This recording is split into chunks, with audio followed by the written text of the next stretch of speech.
Persian Gulf.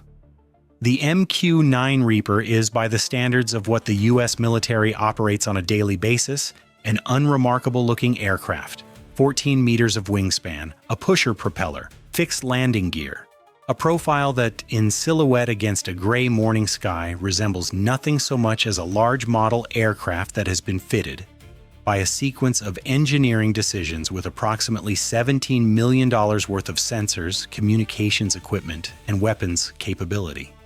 It flies at around 230 kilometers per hour, which is not fast by any standard of aviation that involves jet engines.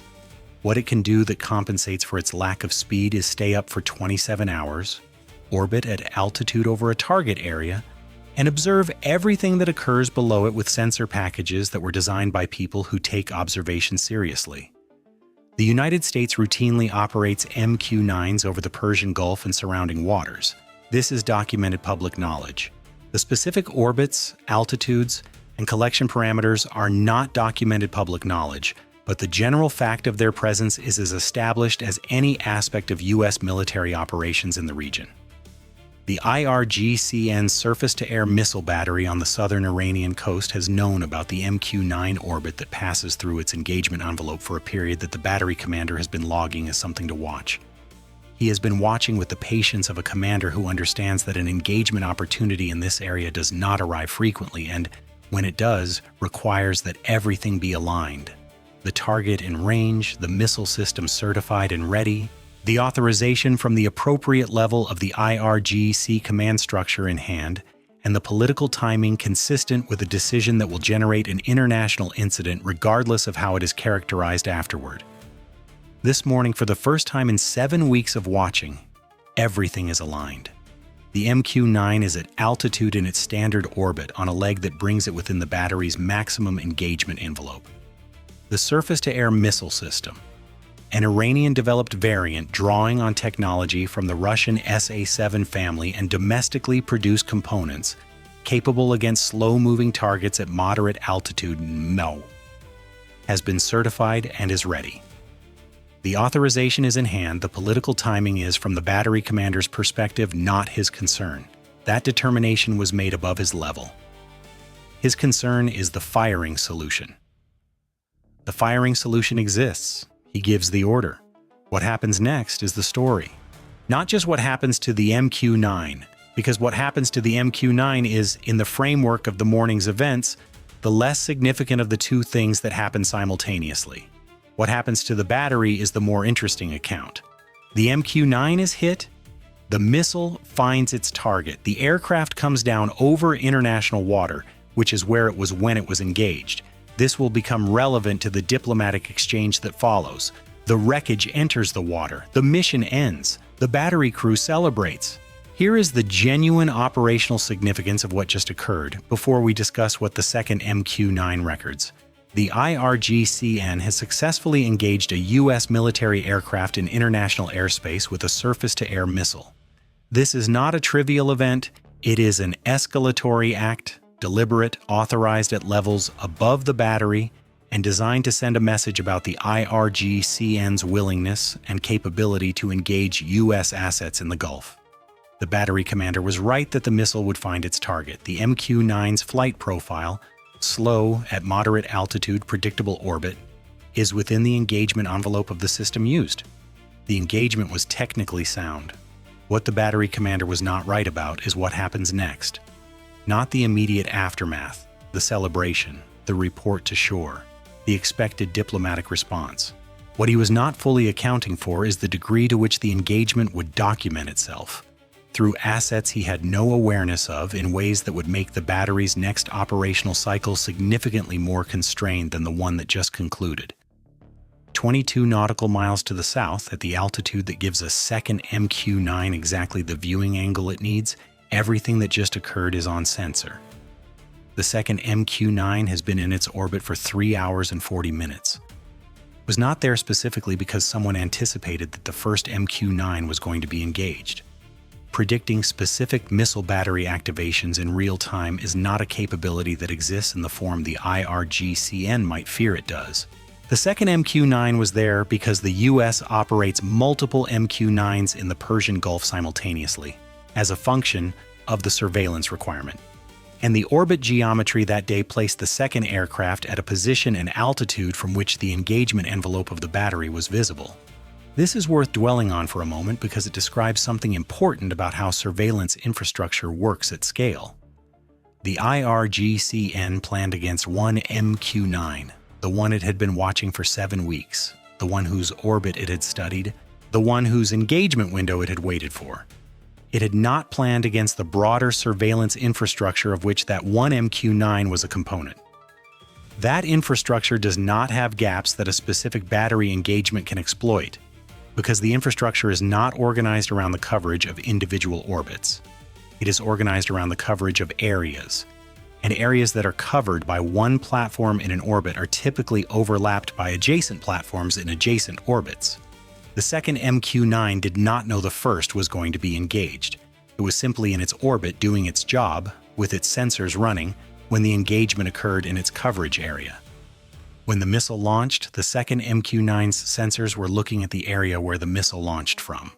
This is coincidence only in the strict sense that no human decision specifically placed the aircraft at that position to observe the specific engagement. The placement was the product of the standing orbit requirement, the mission schedule, and the geometry of the day. In the operational sense, it is not coincidence at all. It is the consequence of operating sufficient surveillance assets that coverage is substantially continuous, and continuous coverage means that things which occur in the covered area are observed whether they were anticipated or not. Here is the genuine weight of what the second MQ-9 recorded, because the recording is the operationally significant outcome of the morning. The missile launch itself, the thermal signature of the motor ignition, captured on the electro-optical and infrared sensors from the moment of launch. The trajectory, the missile's flight path from ground to intercept tracked continuously. The battery position, established from the launch point with the precision that sensor geometry and GPS navigation permit when you are looking from a known position at a known range. The battery configuration, the number of launcher vehicles visible in the optical sensor's field of view, their arrangement, the associated support vehicles, the access routes. All of this is standard post-launch documentation. It is the product of continuous sensor coverage catching an event in its coverage area and recording it from initiation to termination. What is not standard, what made this specific morning's collection product significantly more valuable than the documentation of a missile launch and impact, is what the battery crew did after the engagement. They celebrated. This is understandable. Engaging and downing a U.S. military aircraft is a significant operational event for a missile battery that has been waiting for this opportunity for 7 weeks. The crew's reaction was immediate and visible, and loud enough to be audible on the communications intercept that the second MQ-9's sensor package was simultaneously running. The communications on the battery's internal net were unencrypted, not because the battery commander had failed to enforce communication security, but because in the excitement of a successful engagement, the discipline of maintaining encrypted communications was not the first thing anyone was thinking about. The second MQ-9's communications intercept package recorded the battery crew's internal communications for the following 11 minutes. The communications covered the crew's celebration, the battery commander's report to the Shore Operations Center, and this is the detail that made the signal's intelligence summary significantly more comprehensive than it would otherwise have been, the Shore Operations Center's communications with a higher command element about the engagement.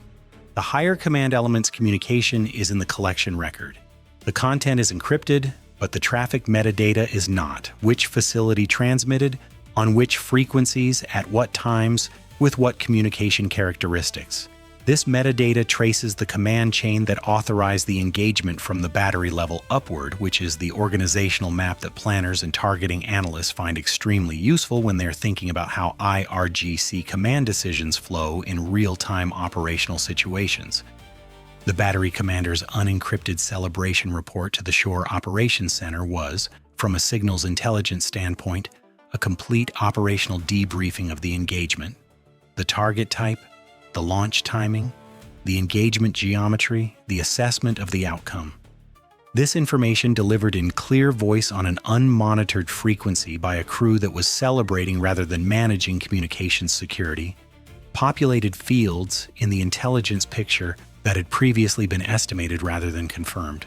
The second MQ-9 recorded all of it. The USS Carney, DDG-64, Arleigh Burke Flight 1, operating in the Northern Gulf as part of the Combined Maritime Forces presence, was 63 nautical miles from the engagement position when the first MQ-9 was engaged. The Carney's SPY-1D had the missile launch on radar from the moment the missile cleared the launcher. Surface-to-air missiles produce a distinctive radar return that the Aegis threat library classifies automatically. The track from launch to impact was complete and time-stamped. The SPY-1D's tracking of a surface-to-air missile engagement at 63 nautical miles is worth a moment's explanation because the geometry is not obvious. Surface-to-air missiles typically fly a high-angle trajectory. They climb to intercept altitude before terminal maneuvering, and the upper portion of that trajectory is above the radar horizon at 63 miles from a surface platform. The early boost phase and the terminal phase are the portions most likely to be resolved from surface radar at that range. What the Carney's fire control system is doing in real time is computing the launch point from the track geometry, working backward from the observed trajectory to establish the ground position that the missile originated from. This is a standard Aegis capability. The computation is fast, and the result, at 63 nautical miles with the track quality the SPY-1D achieves, is precise enough to be operationally useful. The computed launch point agreed with the position established by the second MQ-9's optical sensors to within a margin that the Carney's tactical action officer noted in the log as __quote_0__ both platforms, from different positions and using different sensor types, had arrived at the same geographic coordinates for the battery position. When two independent sensors using different physical principles produce the same result, the confidence in the result is substantially higher than either sensor alone would provide. The Carney's communications logged the event and transmitted the position data to Naval Forces Central Command. The second MQ-9's data link transmitted its own record simultaneously.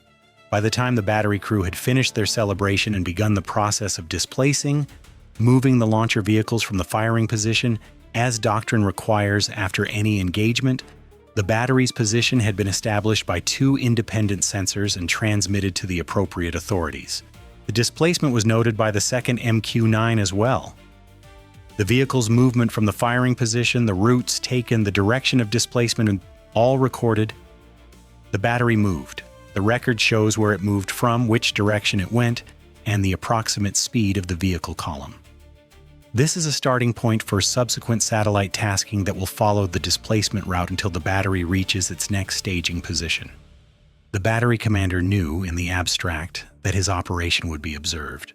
What he could not have fully accounted for was that the observation infrastructure was positioned such that his celebration, his debrief report, and his displacement route would all be captured by an asset he had no specific knowledge of, operating on a different orbit from the aircraft he had engaged, at an altitude and position that made it invisible to his engagement geometry while giving it clear sensor coverage of his position. Now let us spend a moment with the diplomatic and propaganda sequence that followed, because it is where the morning's absurdity reaches its fullest development. The IRGC's institutional response to downing a U.S. military aircraft was, by any historical precedent, a foregone conclusion. Claim the engagement as a success, characterize it as a defensive action against a violation of Iranian sovereignty, produce footage, and distribute the narrative before the U.S. government's response can establish the alternative account in the public record. This is the formula. It has been used before. It works on specific audiences. The Iranian claim, delivered through state media within hours of the engagement, stated that IRGC forces had successfully identified and engaged an American spy drone that had illegally entered Iranian airspace. The drone had been professionally intercepted and neutralized by the IRGCN's air defense forces, demonstrating Iran's capability and resolve to defend its sovereign airspace from American provocations. There are two factual problems with this account that the second MQ-9's data resolves with precision. The first is the airspace claim. The MQ-9 was engaged over international water at a position that its own GPS navigation log transmitted in real time to the ground station and recorded places at coordinates that are not Iranian airspace by any definition that the international community recognizes. The coordinates are in the mission record. They are precise. The Iranian airspace claim requires placing the Iranian territorial airspace boundary approximately 41 nautical miles further into the Gulf than its internationally recognized position. The second is the word __3 __ a U.S. military aircraft operating in international airspace is not operating illegally. The legal status of the airspace is established by the same coordinates that document the engagement position. The documentation is in the mission record, in the Carney's navigation log, and in the second MQ-9's GPS track. Both problems are documented. The documentation will be presented through appropriate diplomatic channels.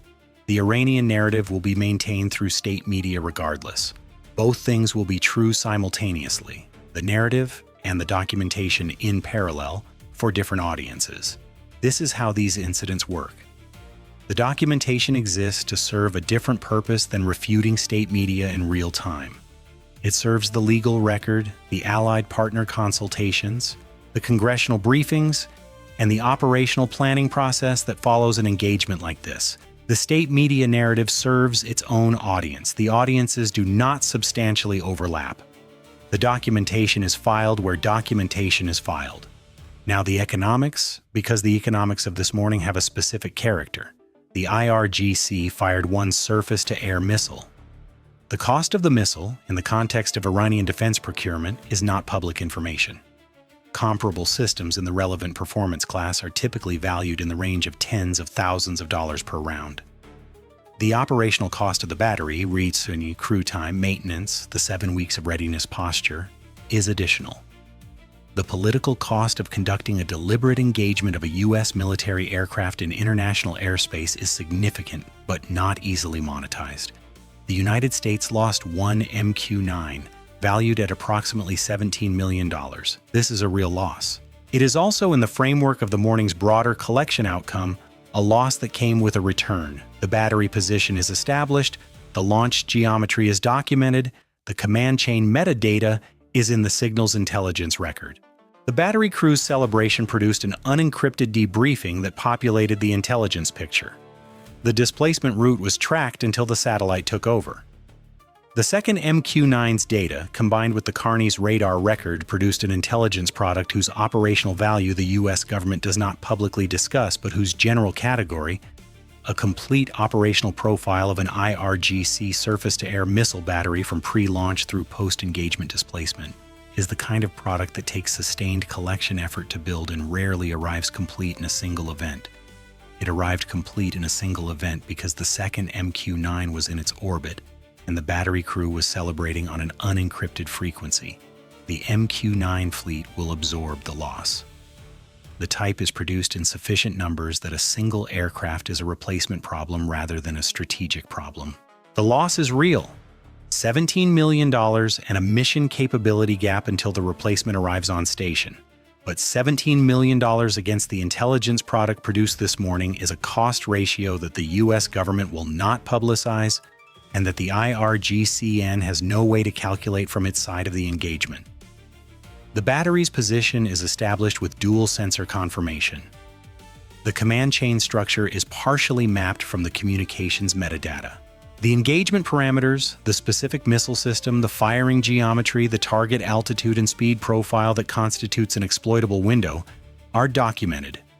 The displacement route provides the starting point for satellite tracking that will follow the battery to its next staging position. This collection product did not exist before the battery fired. The battery created it by firing, by celebrating on an unencrypted frequency, and by operating in an area where the U.S. surveillance infrastructure is dense enough that events are observed whether they are anticipated or not. The IRGCN spent a missile and a planning cycle to generate intelligence about itself.